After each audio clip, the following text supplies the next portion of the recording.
This is Master Obi-Wan Kenobi. I regret to report that both our Jedi Order and the Republic have fallen. Our future is uncertain. But in time, a new hope will emerge. Coffee with Kenobi presents Rebels Reactions with Dan Z and Corey Club. All troopers, focus your fire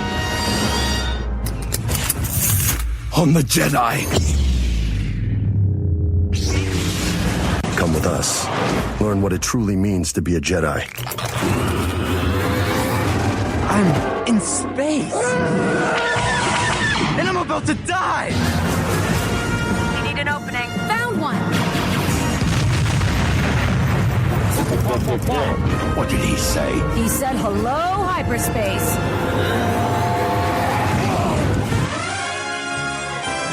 Oh, and guess what? This is the podcast you're looking for.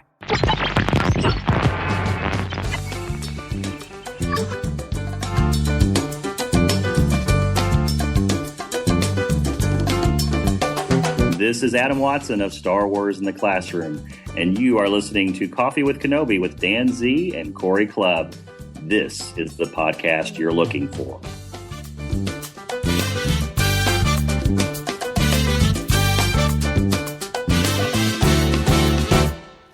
Welcome to Rebels Reactions, where Coffee with Kenobi examines Star Wars Rebels through a critical lens. On today's show, we will be discussing Out of Darkness, the 5th episode in Season 1. Joining us for Rebels Reactions is Adam Watson of Star Wars in the Classroom. Adam is known as Rogue One, and his curriculum has earned numerous praise and accolades among his fellow educators, Quirk Books, and Ian Desher himself. Welcome, Adam. Hello. Thank you for having me. Yes, thank you for agreeing to be on Coffee with Kenobi. Why don't you tell the listeners sort of a little bit about your background and how you came to Coffee with Kenobi? I'll try to be brief. As a high school English teacher, I can be verbose, but I'm going to try to give you the 2-minute version at least. I'm a high school English teacher that I was in the classroom for 9 years until very recently. And now I'm a district technology integration coach for Shelby County Schools. It's a public school system just east of Louisville in Kentucky.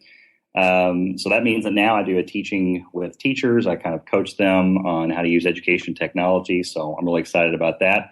But in terms of the steps of leading me up to Ian and now you guys, let's see, it's probably been about a year ago now. I was in a bookstore with my oldest daughter, and I looked down and I saw the William Shakespeare Star Wars book, which I just thought, well, that's a hoot. And to be honest, and I've said this before in other places, I didn't really have high expectations. I thought that's such a clever hook, but who's really going to take the time to do a book like that well? Because it almost sells itself. It's Shakespeare. If you love Shakespeare, you love Star Wars, put them together. But I read it and I loved it. I thought it was fantastic. It went straight, as I'm reading it, it's, your teacher neurons are firing. You're thinking, what are all the different ways that I can use this in a classroom with students?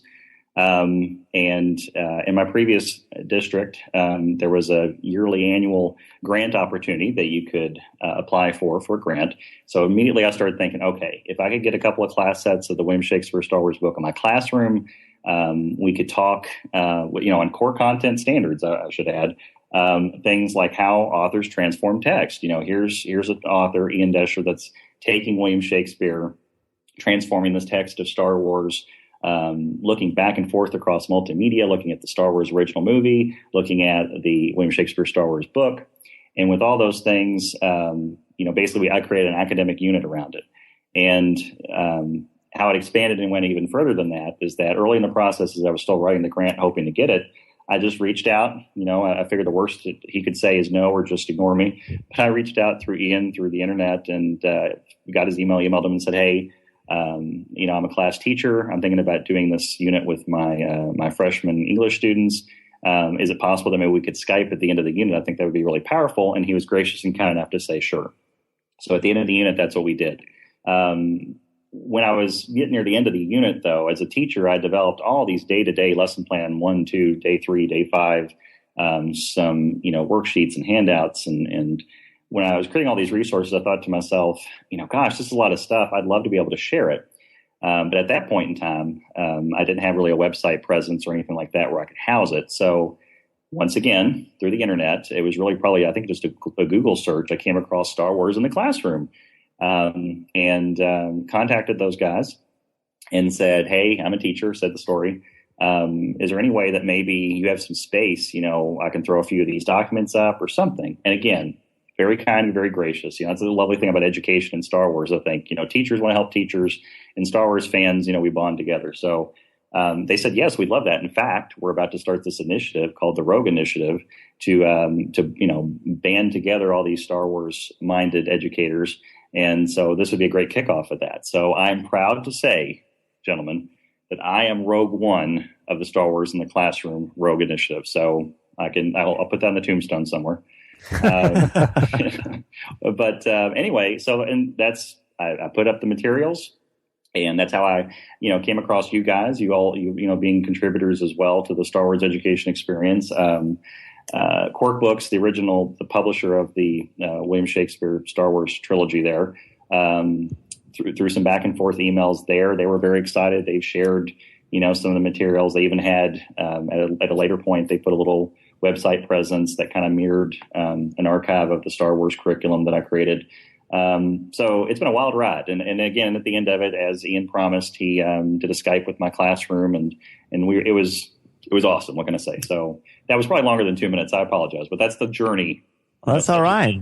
It didn't take 9 episodes, but it did take a couple of minutes. So there you go. That's great. Yeah, and Ian is, you'll never hear us say anything but wonderful things about Ian because he's a great guy and very accommodating, and as are you, my friend. So we are excited to have you join us for this special Rebels Reactions, and we're going to talk about Out of Darkness. Mm-hmm. And let's just start, gentlemen. Corey, why don't you start? Tell me your overall opinions of Out of Darkness. Well, this is the quintessential episode of the female leads here. We've all been waiting for this, them to kind of come out of their own, into their light and kind of show us their bag of tricks. And I see what you did there with the into the light. We'll get to that later. Yes. Yeah. But definitely this is, centered on Sabine and Hera, and it was very cool to see them on the center light as far as, kind of showing what they can do as far as Hera and outside the ship. We've talked about numerous times of her just kind of being in the ship. Now she's outside the ship and running a quick mission, and Sabine tags along. It's full of action, danger, comedy. So there's every little bit of pieces to it. But I think overall, it was a little bit of a letdown for me. But I think we'll get into that more later on. Okay, Adam, what about you? I liked it, and like Corey was as far as the two leads, it was especially Hera. I'm a big Twi'lek fan. I like the Twi'leks. The whole idea of with Hera, she instantly kind of became a favorite of mine anyway. But it seems like she was kind of getting, if I may make a little bit of an analogy, it was feeling like she was kind of being put in a Hera space. If I want to make a Star Trek reference, I know this is a Star Wars podcast, but we'll allow it. All hailing frequencies open. I felt like she was just like she steered the ship, and that's all I got to see her in. So I was really excited to see her, kind of have a, as you all were saying, an out of the ship experience. I enjoyed the episode. I thought it was good. If anything, kind of established more of who Hera was. So that was a good thing. I will say something just on a little cinematic thing. One thing that I really liked about Star Wars Rebels from the very beginning is its look. And some of the times, that I really loved in this particular episode was this kind of the cinematography, if you will, like the dark moments when, blasters are being fired and the only light you're seeing is the red of the rays as far as illumination. If I can be, all artsy about things for a moment, that to me, there was some painterly scenes about that was just different. It was just something that I hadn't seen before, at least in this particular incarnation of a Star Wars cartoon. So I enjoyed that. True. Very good. I'm sort of mixed on this one. I've been waiting, of course. Anyone who's been listening to Rebels Reaction since the beginning has heard me complain ad nauseum about wanting to see more Hera and hoping to see more of her character fleshed out. I'm still not convinced that I got that after Out of Darkness. Yeah. And we'll talk about that a little bit more. I'm glad to see that the two of you kind of feel similarly about it. I'm interested even to know what my grade's going to be at the end, because I was looking forward to discussing it with you two gentlemen, because I want to see how your rhetoric would shape my thoughts. Hera talked at the beginning about someone named Fulcrum, which made me laugh because of the show Chuck. That was a big part of the show, Chuck. But she says Fulcrum's intel is on a need-to-know basis. And then Sabine says, and she kind of looks off to the side, and I told you before, I need to know more. So we get this close-up of Sabine and her reflection. Mm-hmm. And I was happy to see that because it told me, all right, finally, Sabine isn't someone who just blows things up and paints, and she's clever with the quips. We're going to see more about her. This is going to be a Sabine-centered episode. From that regard, it did not disappoint at all. I did bother to look up the technical definition of fulcrum just for fun, and it is the support or point of rest on which a lever turns in moving a body. So fulcrum is, taking the ghost's mission and pointing them in a certain direction. But we open up all these interesting concepts here, but the dynamics of these two, and we're seeing some tension that is replete throughout the episode. And Adam, what were your overall thoughts on this whole notion of fulcrum and Hera and Sabine's conversation, just at the very beginning? Well, as the world turns, like the soap opera, right? I think one of the things is that, granted the configuration of the episodes in general, and this one in particular, is, you're going to have some action, you're going to move things along. But you're hoping, since they are building and making some back references, that you're building on those layers. And that's one thing that I don't know if that could be a whole entire episode down the way or a moment of revelation. But I'm kind of like what you all are saying. It's kind of like, from Ezra, through his eyes, we've joined this crew and we're running around with them. But I have tons of questions, some of which you've all brought up in previous podcasts and talked about. It's like that whole thing of where they're going and where the fate of this crew, because you don't see them in the Star Wars original trilogy, unless Lucas added them somewhere in the corner and I missed that somewhere in a re-release or something. So you're thinking to yourself, where do they fit in the bigger picture, or are they just a marginal side? I mean, again, it's questions now more than answers that I have. Right, Corey. What about you? Well, I'll start off to, just the title of the episode was Out of Darkness, which makes me think back to the Star Trek sequel, Into Darkness. I don't know if there's a relation there. That's Star Trek references. I know, that's weird. I don't know what's happening to this podcast. I'm ruining it. No, not by any means. No. You're enhancing. Yeah, all in good fun. And, I think the Out of Darkness feel is, you think about this, we have all these questions. Where did the Rebel team come from? How long have we working together? And now we're just getting these little trickles of thought. And between this conversation we have here, we are coming out of the darkness. We get to see a little bit of Sabine's background. We get to see how Hera gets to interact with her on a one-on-one basis. And especially with this conversation they have, there's a definite tension there. Like, this has been brought up before. This is something that Sabine is looking to get a larger part of the group. She wants to really play her role.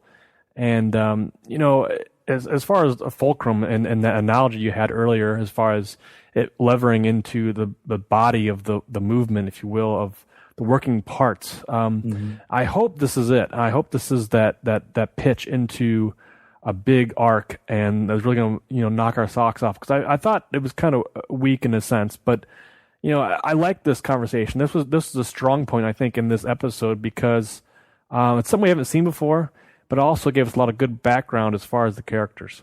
Well, it's the hook. Like I said, when she looks in there, like her inner reflection as she's reflecting kind of out the window, out of her peripheral, I thought finally we're going to get some quality out of what makes her tick. And I think that it delivered very much on that level. Hera, if I could interject real quick. Sure. One thing that, and it may be one of you are about to mention, but there's a little bit of that depth that I appreciate that I've seen in a couple of moments throughout the series so far. There's an interesting concept there, and I think Sabine kind of brings that up, which is the idea of, we are fleeing from the Empire, which is, secret within secrets, darkness. There's the darkness metaphor again. Being in the shadows and so on. If the rebel and the rebellion stands for anything, it should probably be dragging us out into the light and standing for truth and all those things. And yet there's a tension between that and the need for secrecy. Obviously, the ship is the ghost, right? So it exists, but it doesn't exist. It's kind of, the visibility, metaphor continuing. Mm-hmm. So to me, there's that entrancey tension that Sabine brings up, which is the idea of, look, I'm not working for the Empire. I'm working for something that matters more to me, where I want to, know who I'm working for. I don't, I want to know that I'm doing the right thing. That, what if in the end, I think I'm working for the right intelligence, but, I'm on the wrong side. I mean, that's pretty big questions. I mean, that's modern questions really that we're grappling with today in today's society is, when is secret okay and when secret not okay? Right. I agree. And that's something we're going to dive into, especially later as we get to hear more of their heart-to-hearts on their little journey. And speaking of heart-to-hearts, I can't believe I'm going to say this, but I'm really enjoying the burgeoning growth. I keep throwing the word burgeoning because Craig Dickinson and I have a joke that we both use that word too much. But Kanan and Hera's bond, I'm starting to really enjoy it. I didn't dislike it before. I was sort of ambivalent. And now I really like it. I like the kind of winks they have towards one another with their tone and the way they riff off of one another. I like how Hera is very relaxed. And she's always relaxed. She's very comfortable, but especially around Kanan, they just bring out a very unique, it's like an honest, playful side that doesn't become silly or mawkish. What did you guys notice about their bond? Yes. First off, Dan, you mentioned, I think, early on that you're of the mind of the will they won't they idea, and we got that. I didn't want it. Yeah. Well, you didn't want that. Yeah, we got that kind of checked off our list as far as when we had Freddie Prinze Jr. on. He's saying they have a relationship and it's there, and that I think that shows in the writing and their characters. And every time I see them in a scene, she's saying sweets or honey or something like that. So there's terms of endearment there. They obviously have a relationship that goes further than just teammates. I'm enjoying that as well. I'm enjoying their counterparts as far as the quote unquote mom and dad of the group, and they don't let it get too gushy at times, but they love it just right. So I think that has to do with the writing and just as characters they are. They're not bouncing or jumping around this idea of are they going to get together or not. So I'm glad I can look past that and still enjoy it for what it is. Well, yeah, there's love and there's admiration there, but whether they're currently dating or whatever, it doesn't seem really that important because they have missions and they're trying to save lives and they're trying to go against this incredible juggernaut that swoops in and takes over planets and families and destroys lives. There's more that they're fighting for, and to me that's real love and sacrifice because you put others' needs before your own. They're handling it very well. Adam, what are you noticing about it? Well, two things, I guess. One is that it's nice to see a functional, comfortable relationship, and I think that was a smart move on the writer's part as far as doing something a little different. You could have had the quip, will they or won't they, Han Leia dynamic, but that's not going on. You could, of course, had the tortured, tragic, it's going to all turn out badly, Anakin Padme thing. They're not doing that either. So with this, it's something where it's just a given that they're functioning, they're fine, they're healthy. You sense history. And I do appreciate that because one of the things that even in these small, slight moments, that's pretty good that you can feel like, okay, from those two, you really do feel like they have a sense of history together. And that gives, at least a suggested backstory that maybe be explored at some point further down the road. The thing that I think that I keep coming back to, and I'm not trying to, be on point. It's just asking the question. I've always been really, really confused about the whole Jedi should or shouldn't have, a romantic partner or not. Right. There's obviously the whole idea is that Jedi should not have any attachments. Look what Anakin did. He had an attachment and look how that went. Ironically, with Luke, he ultimately doesn't have a romantic partner, but I always thought it was very clever if it was subtext or maybe supposed to be more on the nose. It's sometimes hard to see or say, but that Luke, defies Yoda, defies the rule and wisdom of Kenobi and Yoda, and that's ultimately the right thing. He says, you know what, I'm not going to destroy my father. I can redeem him, the one choice that nobody said he should do, and he was right. So I go back to my point, I guess. I'm trying to kind of figure out with Kanan, son sees Jedi currently, or ex-Jedi, or hidden Jedi, or whichever way you want to look at it as far as his status. If we could look into his Facebook page, I guess we could find out. But the status update of Kanan. But Kanan, as far as, that to me opens up that question. Now, granted, he's hiding, but does he just independently choose that that's the part of his training and all that, you know what, I can let that go and it's okay. I can still be just as good of a Jedi without, because I have an attachment, because that's a big, I obviously you see that there's care and concern and a relationship between them. So there's a big attachment. That's not exactly, the Jedi way, but, or maybe I'm reading too much into it, but I'm curious what you all think about that. Yeah, no, I don't think there's any such thing as reading too much into it because I think there's a lot that's going on there. Corey, what do you think? Yeah, I mean, we kind of explained it. We talked about this before when we first kind of started this series as far as the Jedi path as it is now in this dark times. And it seems to be a toss-up, I think. It seems to be, Kanan doesn't have somebody he's training from, so he has to kind of make it up as he goes along, which is, something that's, I think, hard for him to do, but also on the other side of the coin that it's a relief to him. He doesn't have these constraints. He doesn't have a Jedi Council looking down on him and watching his every moves. He's got friends. He's got family, and he seems to put them first. And look out for them. I think so. I think it's that road. It's that road to that new Jedi path that obviously that Luke discovers through his own learnings and Sure. things. And like we talked about before, Dan, I think that it's the attachments are always going to be there, regardless of if they're supposed to have them or not. So it's it's something I think that is good for Kanan at this point.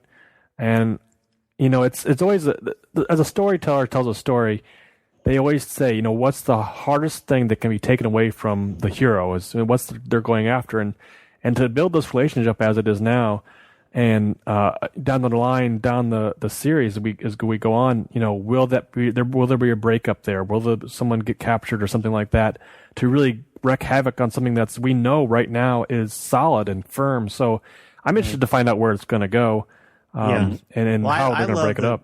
Go ahead. I am too. Don't you love that we have no idea? Yes, that's the fun of it for me. The ambiguity in this spoiler choking culture that we marinate in our daily Twitter lives. It's really nice to not know what's going on.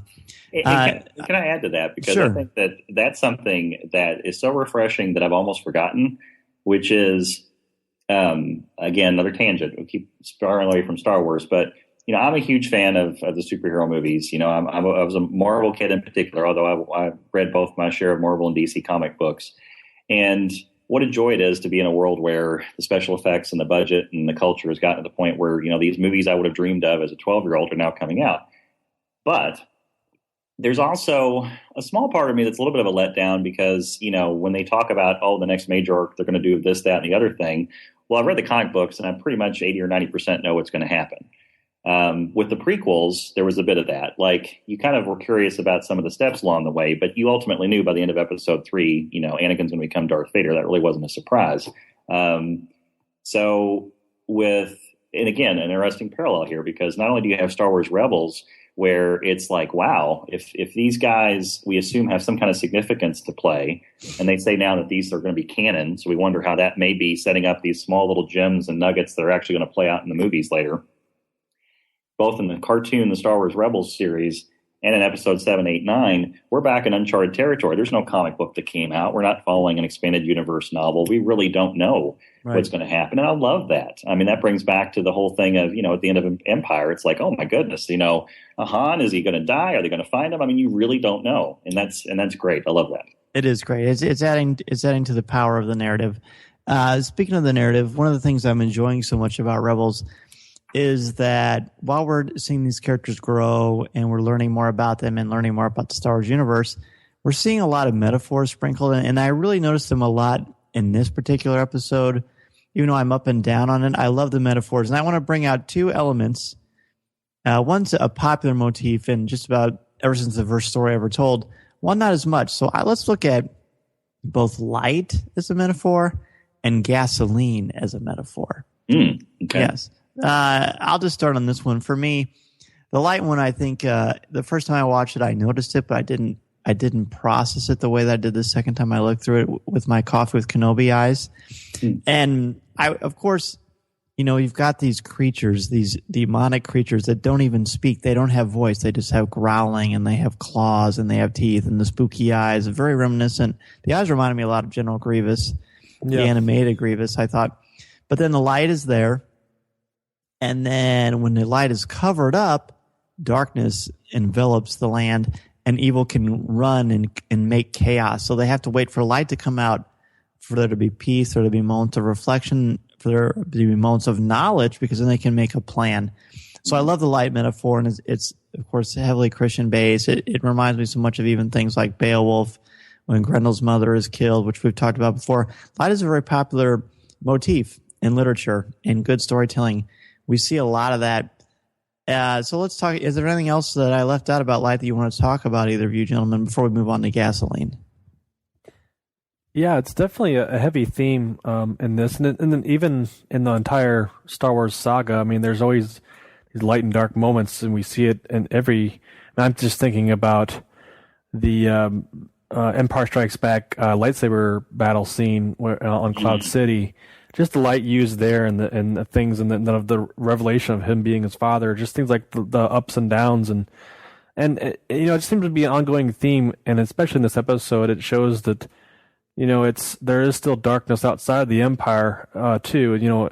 Still looking to make trouble for our heroes, and so I think it's going to be a constantly ongoing thing as this series goes along.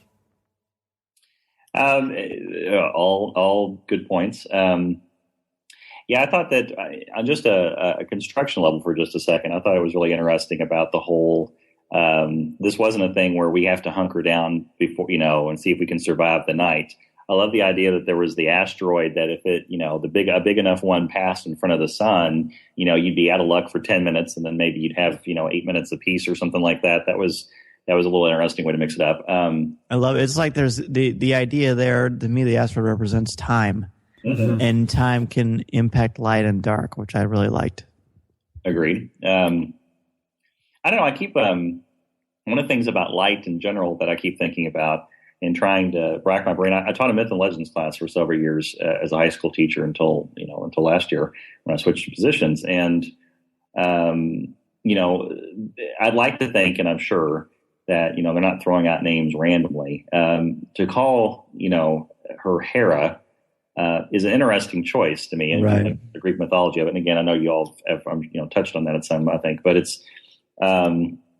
But of course, in this version, Hera is pretty much a heroine. I mean, she's, as opposed to most of Greek mythology where Hera was the bad character, or the witch, or the one that was getting after Zeus all the time kind of thing. But yeah, as far as the light, to me, I think it's just the attitude of, maybe even with Sabine, and we're talking about the asteroid thing, is that, sometimes things seem to be hunky dory, but almost randomly the darkness settles in, and it makes her furrow her brow and kind of think to herself, what am I getting myself into, and what's the real truth behind this? And this isn't the first time that I've asked this question, kind of thing. So, I kind of saw that, and their conflict together as far as battling those demons in the dark, which are interestingly devoid of personality. I mean, they're just kind of like nightmarish, like you said. They're not creatures that you feel like any kind of sympathy for, any kind of they have any kind of personality or anything like that. So anyway, I'm sorry, that was my 2 cents worth. Well, no, it's true. And one of the things that I don't know if some of our listeners have realized, when we record these shows, we always record them after they premiere on the Disney XD app. And so then when people get to see them broadcast on Disney XD on actual broadcast television, one of the great things about watching the show is you can watch Rebels Recon on StarWars.com, and it will tell you a lot of the behind-the-scenes things, and it will reveal names and connections to some of the things that we may or may not miss. And it also shows on StarWars.com some of the trivia and points of the episode that we don't get to see. So at the time of this recording, we don't know what the names of these characters are. It'll be interesting to see. I would love it if they didn't have names, although I doubt that's the case. Everything has names in Star Wars. Naming is important, and it sells action figures too. Right. But I think just the mystery of them, they're sort of like miniature nightmares. So let's talk about gasoline as a metaphor, which maybe at first blush we wouldn't necessarily catch that, but I think there's a very strong metaphor for gasoline. And Adam, I noticed when I mentioned that earlier, you had a reaction which intrigued me. Tell me what you think when you process that notion. Well, first off, again, the construction episode, we had the thing where, it's overlooked as a flaw in the ship, and therefore stranding them on the planet. So that's the plot device part of it. The MacGuffin. The MacGuffin, if you will. Absolutely. I sort of saw the gas, especially the shot where it's revealed, where it's seeping out. One thing that I thought that was intriguing about it is that, and maybe it was me, or maybe I was being slow on the uptake, but it seemed to be framed in such a way that there was a very interesting ambiguity with it almost. There was almost something where it was like, is this some kind of slime creature that crawled underneath? I mean, I was thinking of right. No, I agree. I guess I'm thinking to myself, this is a spaceship. It has gasoline, you know what I'm saying? Is it coolant that's leaking out? What's going on? And I see, to me, there's the feeling, in the edges, I think, of the episodes, what is the Inquisitor or whatever, is the idea of, the truth seeping out, the reality seeping out, the hidden danger, that was a few of the things that came to mind, I think, with that. But it was a really interesting, again, even as it was framed, I thought it was just kind of an interesting image of seeing that creep underneath the ship. Sure. I like that. Corey, what about you? Yeah, I saw this in our notes here, and I thought, what could he possibly mean? No, yeah, when I got thinking about it as you guys were talking, I thought, to me, it seemed like it was like an hourglass. It's just as time ticking down to... Stand's running out. Yeah, time's running out, stand's running out, to where it's, something's going to happen. Obviously, it's kind of it's a plot device, like you said, Adam. It's something that... I don't know if it's enlighten us, Dan, please. No, I like I like what you're talking about with the time. To me, the gasoline, the reason there even is a gas leak is because the Three Stooges, Ezra and Zeb and Chopper are having fun, and how could you not have a little bit of fun? You're cooped up in a ship most of the time. You're on the run. You're trying to do some good against the mighty Empire, so you're bound to have moments, and they're very much like the renegades, the brothers and sisters. I guess they're all brothers, I suppose. I don't know if droids have a gender per se, but they get into these situations, and goofing around and immaturity causes chaos, right? Mm-hmm. So you take something that can be good, a family unit and a connection, and with just the right amount of tinkering or goofing around, you have something that can be explosive. You have things that can be dangerous, and it manifests itself as gasoline because of them goofing around and not cooperating as a family unit, following orders. It's very much like the classic archetype of children's literature where, the parents make you follow the orders and they can be strict and their sticks in the mud, and usually the kids are smarter, but in this case, they are not, which I find pretty interesting in a series that's aimed primarily at younger audiences, although they probably don't necessarily notice the gasoline metaphor, but maybe they do. So then, because of these problems, there's a leak. It puts them in danger, and it's explosive. And I also think that the gasoline metaphor can be stretched to Sabine, because here's someone who is clearly powerful. She's dangerous to the Empire, and she maybe is dangerous to herself if she lets herself go to that dark place where she thinks about being in the Imperial Academy, and she mentions the horrors that she witnessed and experiences.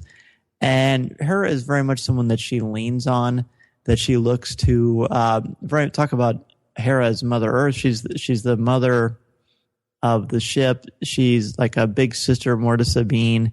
There's all kinds of familial things going on here, though. So I think that their relationship is going to be maybe more important than what Kanan and Hera are about in their connection, because this is where it could be explosive down the road if not properly funneled.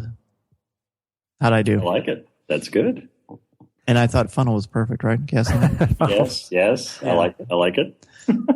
So Kanan talks about, speaking of gasoline and things that can be dangerous, Kanan says it's Hera's job to create problems for the Empire and to create profits for us.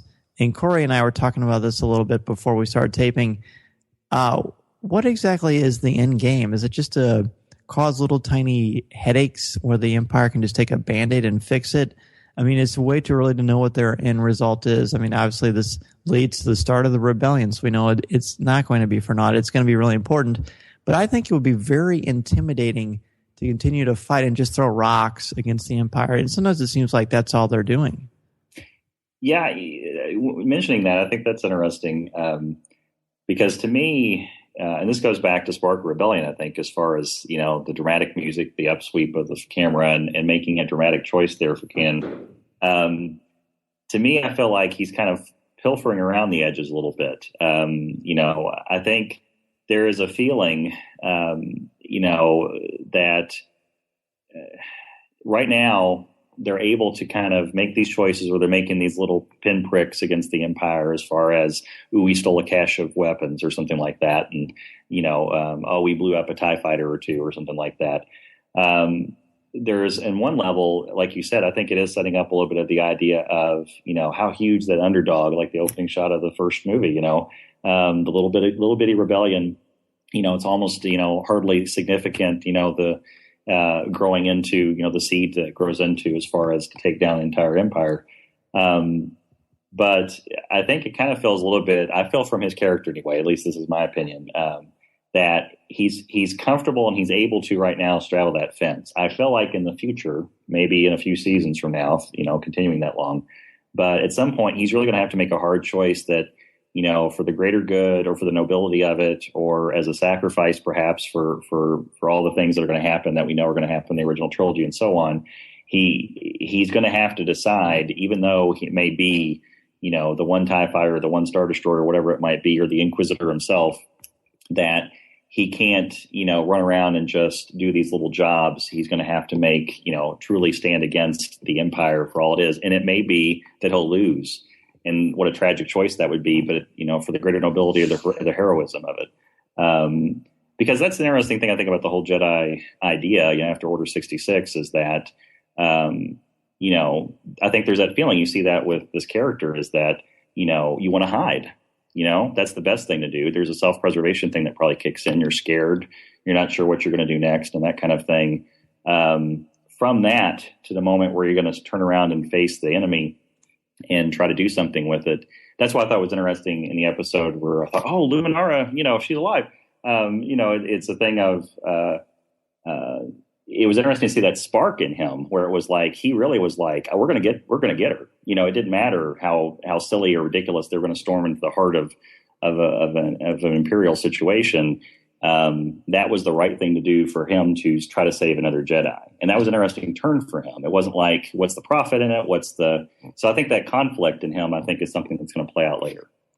Right. And we actually do get to see him more like he is in A New Dawn, with his little exchange when she says, you can be so frustrating. He says, yeah, I've heard that before. And he seems to sort of enjoy it. And that seems more like the smug Cavalier cowboy that we experienced in A New Dawn. So I was very happy to see that connection, because it almost hasn't been there. He's done so much growth since A New Dawn, obviously. So that was fun. Corey, what about you? Anything on this one? Yeah, as far as Kanan and him being the quote unquote mission, or I guess they kind of established Hera as being the one that establishes the missions, as the contacts and things. It was, to me, it felt like every episode they're stealing crates, they're trading crates, they're getting crates. So let's get the crates over here, move the crates over this way. Let's get the crates over, and I'm hoping that it's leading up to something that's going to be the fulcrum, of the entire, of the entire missions that they've been going, these little sporadic missions. But you made a good point, Adam, where it's kind of that fight or flight mentality where they are on the run the entire time. And I think I related it to the Battlestar Galactica, where they're just them. It's them out there doing these little missions and trying to just survive. And however they're able to do that, if it's stealing more crates, then I guess that's what it is. But which we don't even know what's in them, which is pretty fun. Yeah, I'd like to see what's. I want to make some of the connections. These empty crates, and one of them I know that the crates had a marking on it, and she said, "Oh, I'll take this one," which we'll get into later, but. Probably a Corey Club action figure. That'd be awesome, right? Yes. That would be great. Well, here's the thing I think is interesting, which is one wonders, is Hera like that mother figure? Mm-hmm. If it's almost like she's tricking the crew into being noble. One wonders if it's something where if it makes everyone go along for the ride because they think they're making a profit, when the reality is that unbeknownst, Hera is actually setting up the small little cells, the small little movements that we hope is, like you said, instead of just pushing crates around. I love that. That was great, Corey. Besides that there's these little itsy bitsy significant moments that Hera is a part of. Now, for the safety of the crew, she's probably keeping that hidden. For all they know, they're making 100 credits or whatever at the end of the day.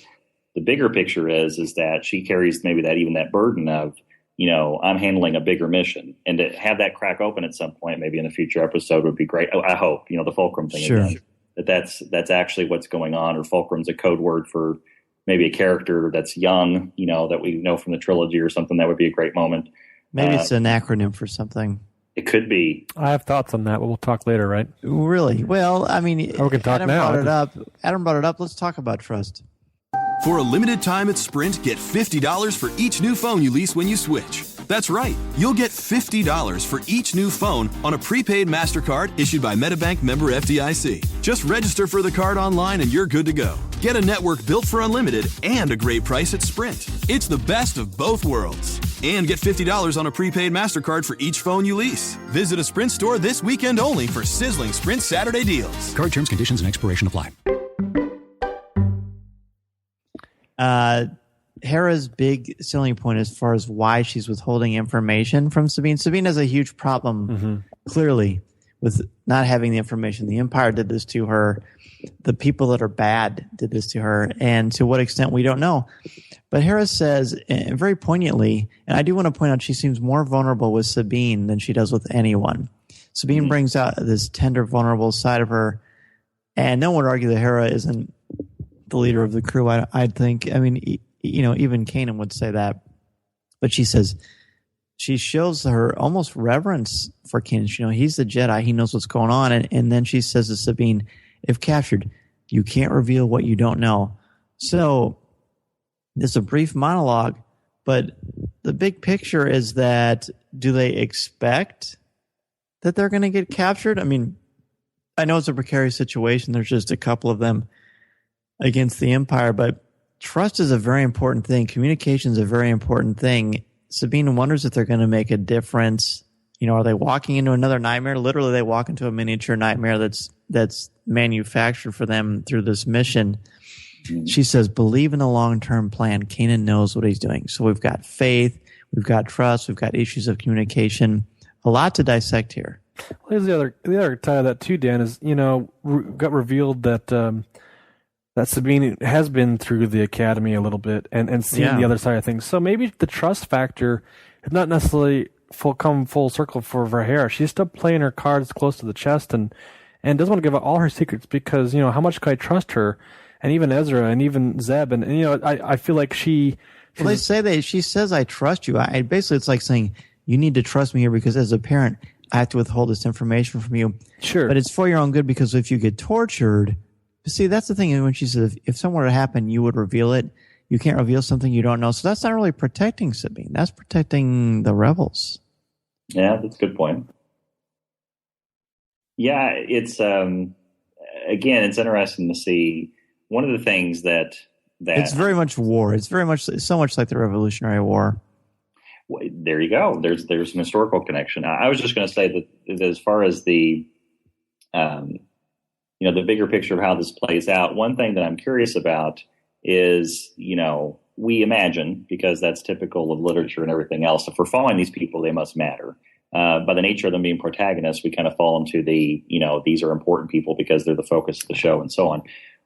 One wonders, and again, that's the mystery and the delight, I think, as far as not knowing, how much these people and what they do play a crucial role in setting up things to come, or, and this would kind of be bitter irony, if they're just another group of smuggling, people stealing crates, and they would be so marginalized that only the nobility of their act doesn't matter, but they're a forgotten dust note. Nobody ever remembers them, post the series.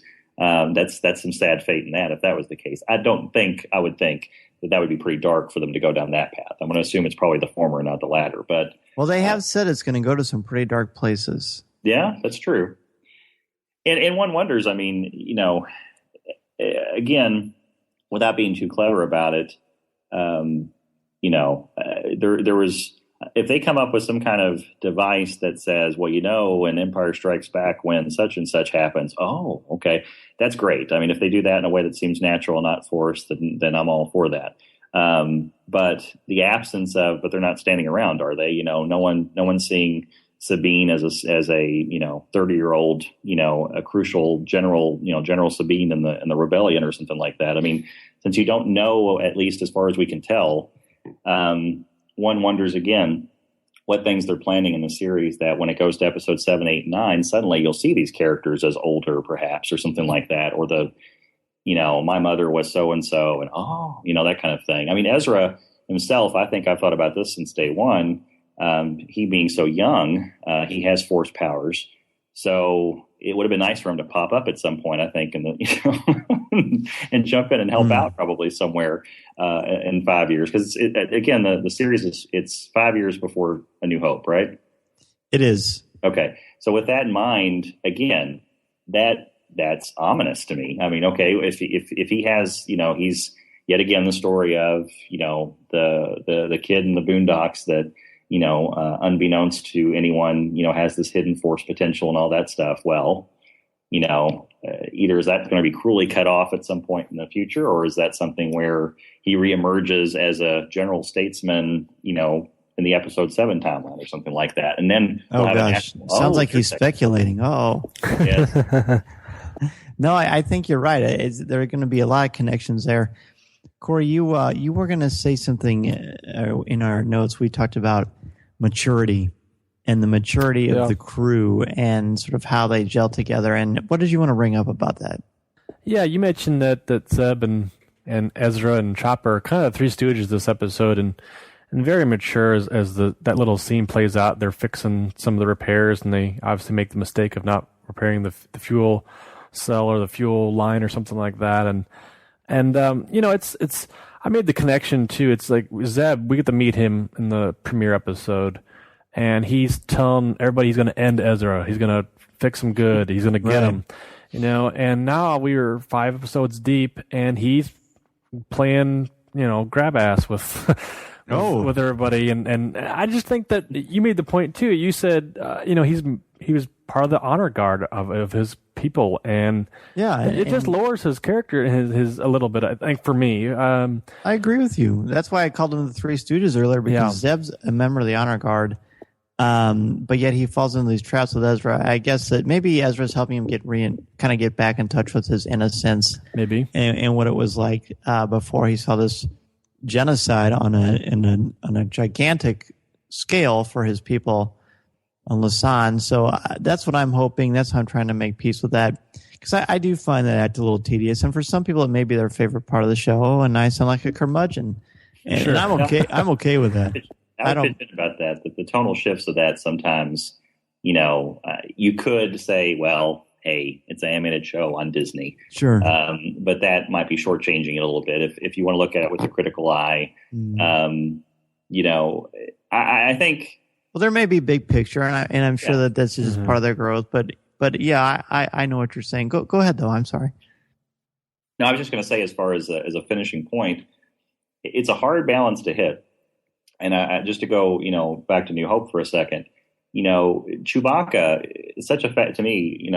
Going back to my youth, I was just fascinated with Chewbacca. I totally get the idea, I completely understand, on a subconscious level. At 4 years old, when I first saw A New Hope, I didn't, but that he's a big dog, based on Lucas's dog.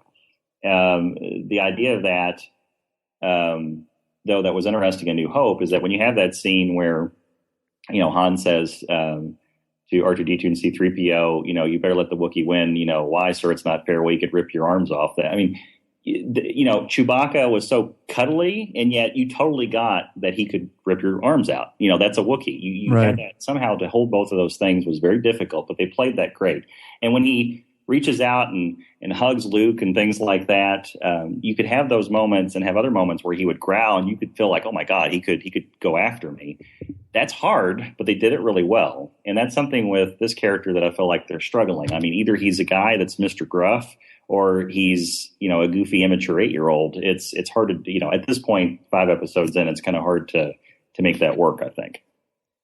I think so too. And I feel like there's so much more we can talk about. We're already almost running towards the end of how much time we have, which is a shame because I think the three of us could talk about Star Wars in general for hours and hours.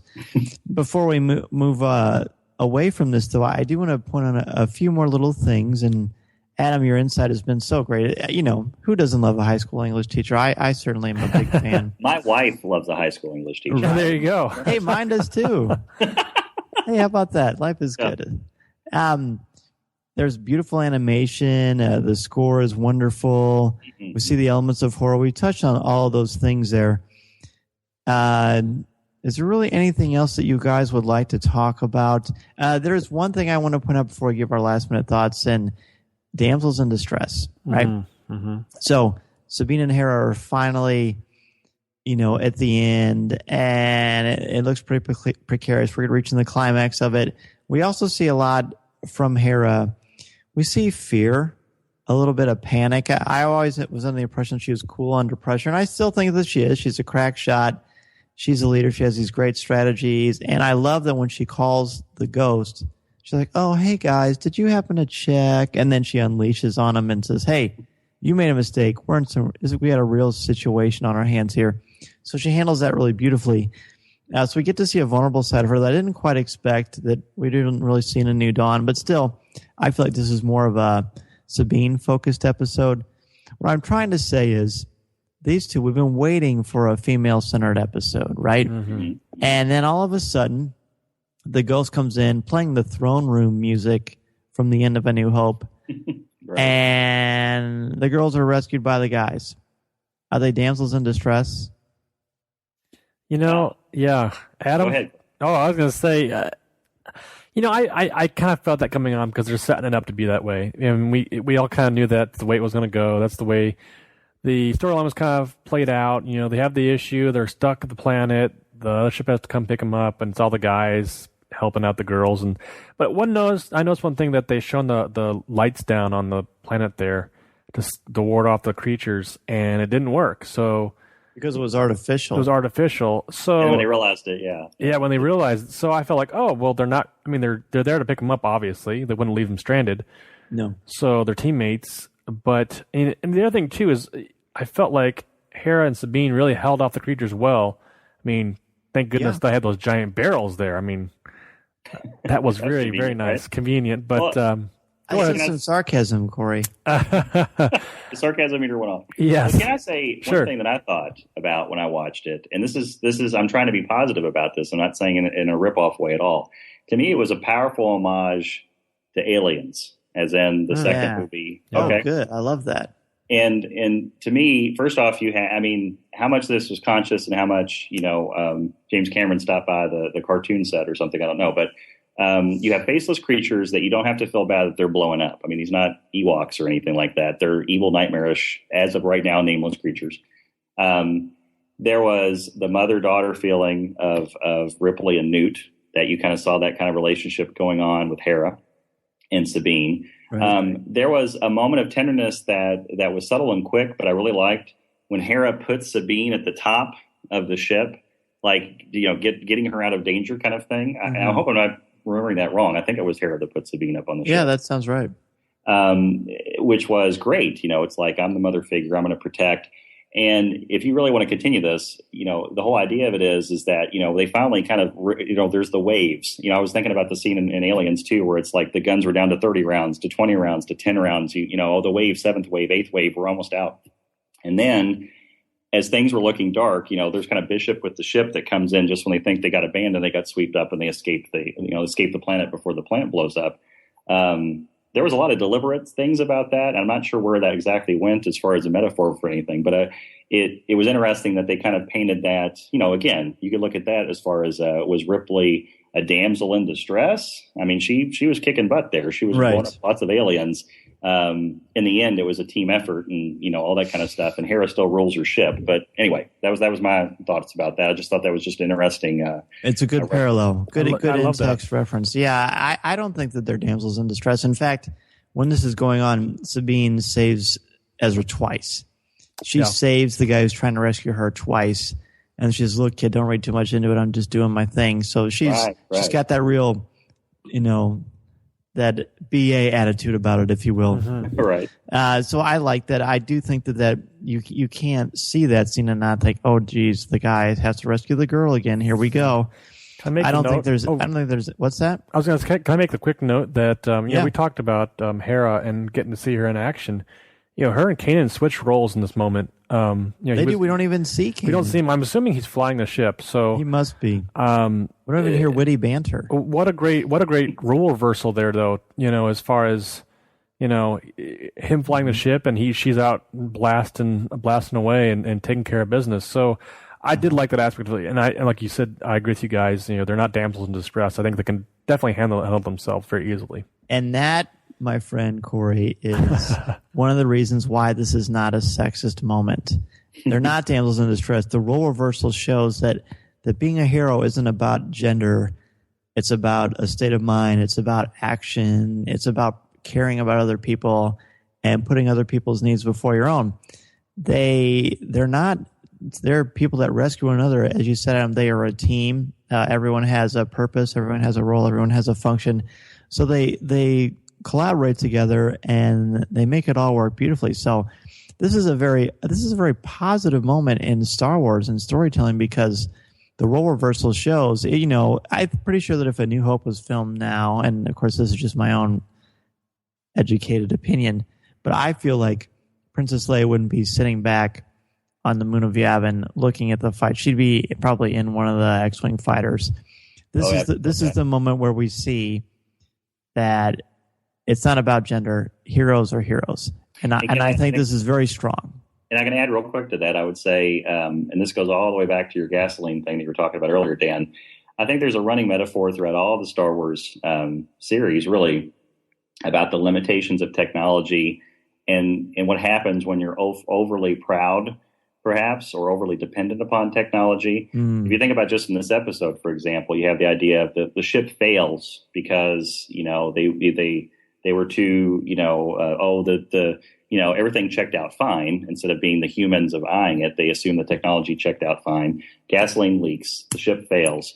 They use light, but it's artificial light because it's technology created light that didn't make and of course, as soon as the creatures realize that, they're ready to pounce again. Right. It was only the natural light that was powerful. And in the end, it wasn't so much a ship swooping in that saved the day. It was really that they saved their day. It was the humans involved, our heroes in our story. That's in the end the difference. And that's the thing that the Empire constantly doesn't get. They just don't get that. They think that if they can build the biggest weapon, if they have the best scout walker, the most armored stormtroopers, that's what's going to end up crushing all the people. But it's the human spirit that, despite the technology keeps failing, but it's the human spirit that keeps winning the day. Oh, excellent thing to end that on. So before we give our overall grade, any last minute thoughts, real quickly, that we didn't talk about that any of you thought we should bring up? Yeah, I bring up one point we talked about the idea of the fulcrum and the idea of how it plays a part in the story, but the character itself, I was really waiting to see this new character and see who this person is helping them out, and we didn't get to see them. And it sounded like a male voice on the audio there. I think so. But man, how cool would it be if it was Ahsoka? I know, blow your mind, right? Well, you're ruining our speculation. Oh, I know. Well, it's just fun once in a while. The only thing that I want to throw in real quick, it's more of a general comment about the series, is that I have to say the Easter eggs of throwbacks in sometimes really strange and unexpected ways to previous incarnations and such, I delight in. When they said Kyber crystals, right? And they blew up the ship, and I'm thinking, are you really going to make a reference to Splinter in the Mind's Eye? That's blows my mind. And when I saw the Imperial troop transport, a few episodes back. And I mean, that was one of my first vehicles that I bought, the Kenner action figure troop transport thing. I was over the moon. I mean, I don't know if, probably people our age and under may have got that. I don't know how many did. Right. I love the fact that they love Star Wars enough that even in ways that are subtle, that they make those little comments. So I was happy about that. It's so cool. Yeah, I think there's a lot of fun things to sort of notice from that. And it's just fun to see all the connections that they have, and just you just don't know what's going to come next, and then when you see it, it just takes your breath away, because this is it was an episode that I had a feeling you two would help me make a little bit of peace with, and you did. I'm not sure how much it's going to affect my overall grade, but I certainly appreciate both of your analysis and discussion, and I think listeners will too, because there's a lot going on here. The only thing that I really want to say that I didn't say very much is that I thought we were going to see a Sabine and Hera centered episode, and I think we did, but I still think it was more Sabine. I don't know what would make me find peace with this whole thing. Maybe just a Hera specific solo episode. I don't know. I do think it's intriguing that she changes depending on who she's around, because it shows more vulnerable sides of her. I mean, think about our relationships that we have with our wives, with our friends, with students, with coworkers, with family. There's just little different pieces of ourselves that are left depending on who we're interacting with. And I think that makes Hera more well-rounded. I still think we can expect a lot more from her. And I think that we will get that. So I guess I just need to be practicing more Jedi patience. Patience, young one. Patience, yes. So, guys, what is your overall grade for the episode? You want me to go first? Sure. All right. Well, you're putting me on a limb because I'm curious how you're all going to grade.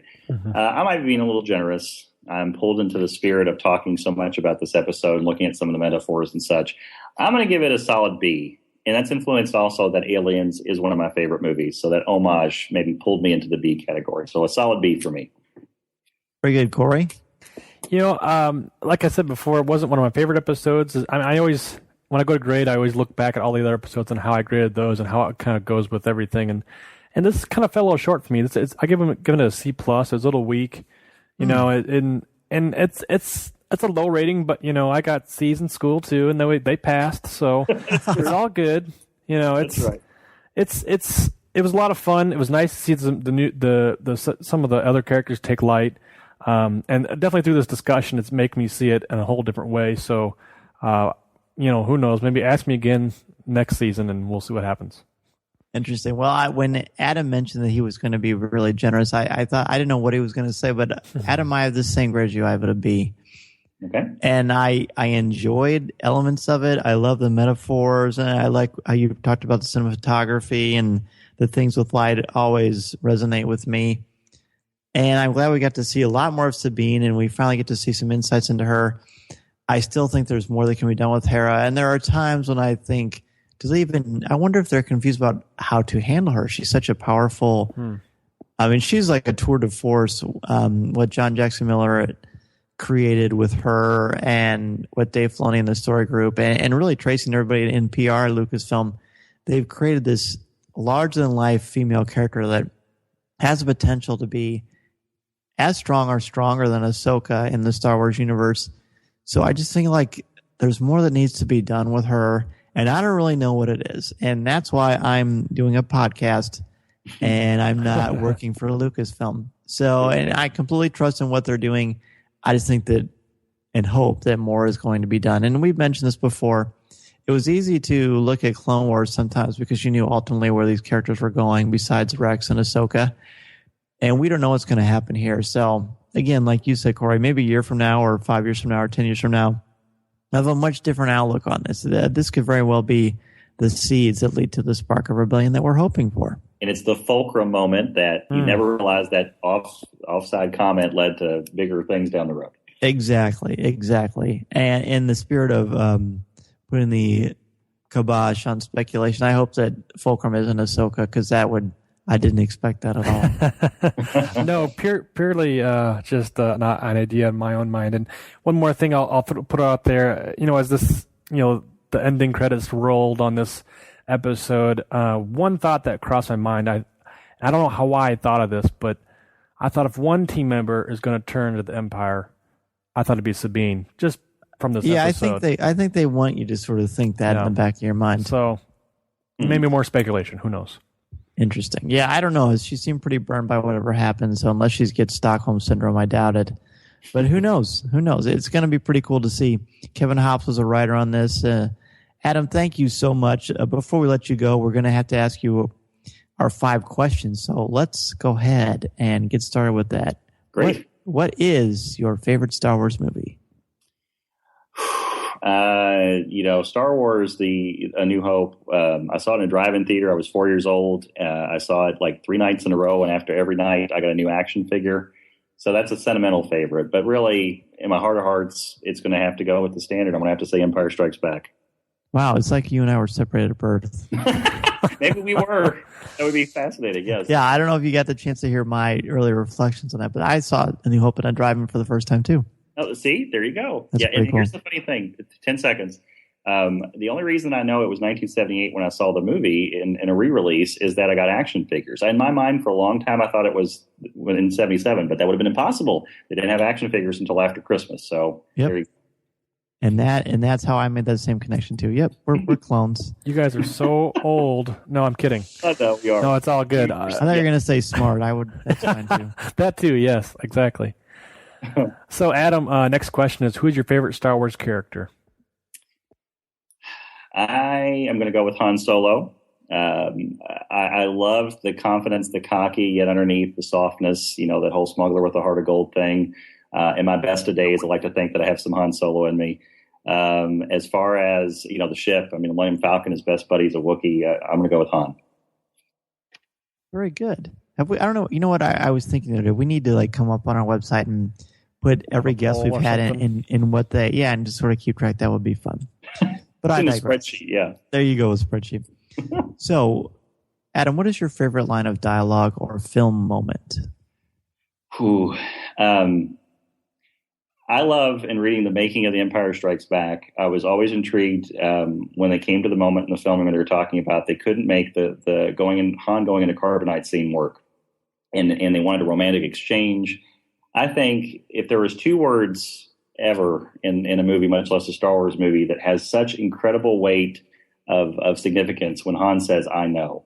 I love that scene. There are times, even talking about it right now, I almost get chills because there, to sum up in 2 words an entire relationship, and what that meant when he said that's powerful. I give Harrison Ford credit for that. The arc that you see of Han Solo up to that moment, being 7 years old or so when I saw it in the theater and just, thinking, oh my God, he's about to die. So I'm going to go with I know. Very cool. Definitely a classic line. So the next question is, if you collect, what is your favorite collectible that you own? Let's see. I do have, it's not an original issue or anything. I have a reprint of the original Star Wars A New Hope movie, with the triptych of, Han, Leia, and then Luke coming at you in the middle.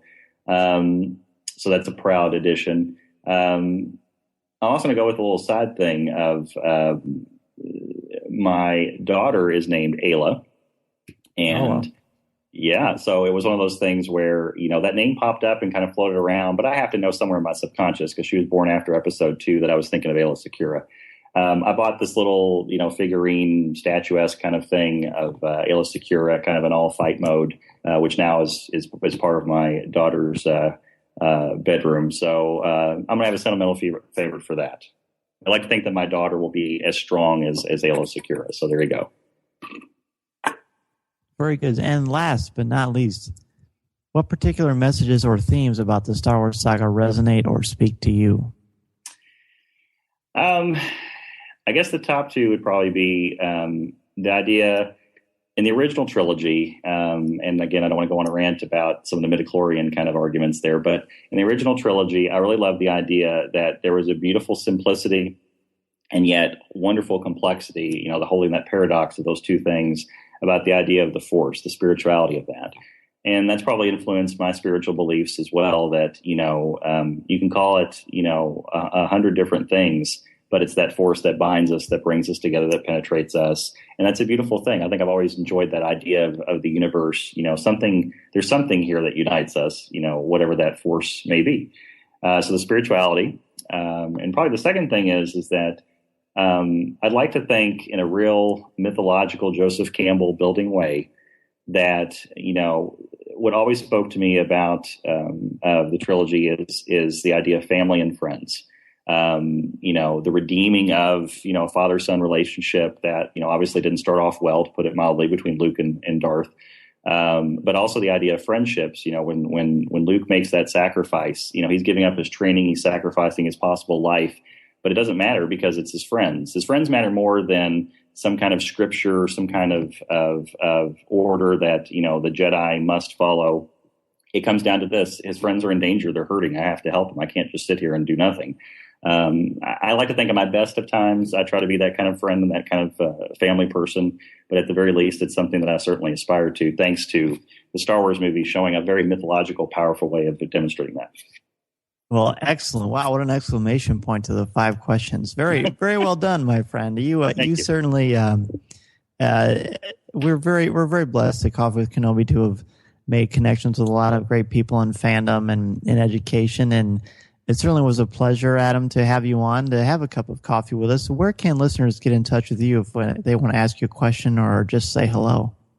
Well, as an educator and a person that loves Twitter, you can definitely reach me there. So my Twitter handle is Watson Ed Tech. That's WATSONEDTECH. I also have a blog that talks about education technology. You can certainly reach and comment me there.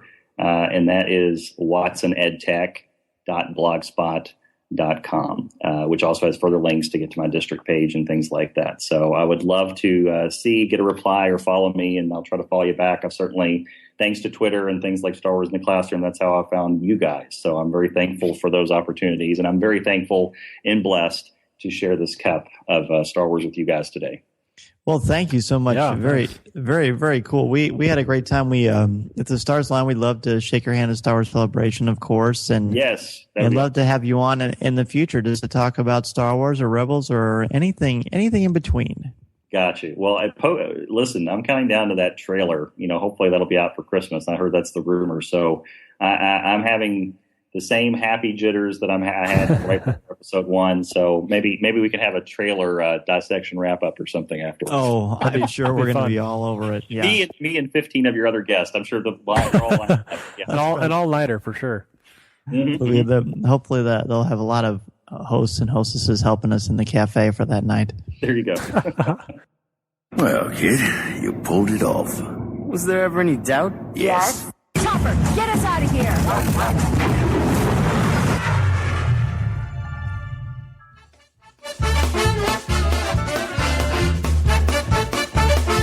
If you would like to respond to our question of the show, have a comment, or just want to say hello, send us an email or MP3 at feedback@coffeewithkenobi.com. Or if you have a specific question or comment for either of us individually, email us at danz@coffeewithkenobi.com or coryc@coffeewithkenobi.com, or visit us at coffeewithkenobi.com and click on the Contact Us section, or comment on one of the stories featured on the site. If you enjoy the show, please write a review in iTunes. You can also like the show on Facebook at facebook.com/coffeewithkenobi, as well as keep up to date on our Twitter feed at twitter.com/coffeewithkenobi. You can also find us on Tumblr at coffeewithkenobi.tumblr.com. If you enjoy the jazz music, download the album Eye to Eye by Steve Torok on iTunes. This is Spectre 1. I need a lift. This podcast is not endorsed by the Walt Disney Company or Lucasfilm Limited. It is intended for entertainment and informational purposes only. The official Star Wars website can be found at www.starwars.com. Star Wars, all names, sounds, and any other Star Wars-related items are registered trademarks and or copyrights of Disney and their respective trademark and copyright holders. All original content of this podcast is the intellectual property of Coffee with Kenobi unless otherwise indicated. This is the podcast you're looking for. There's no one here. Hold on.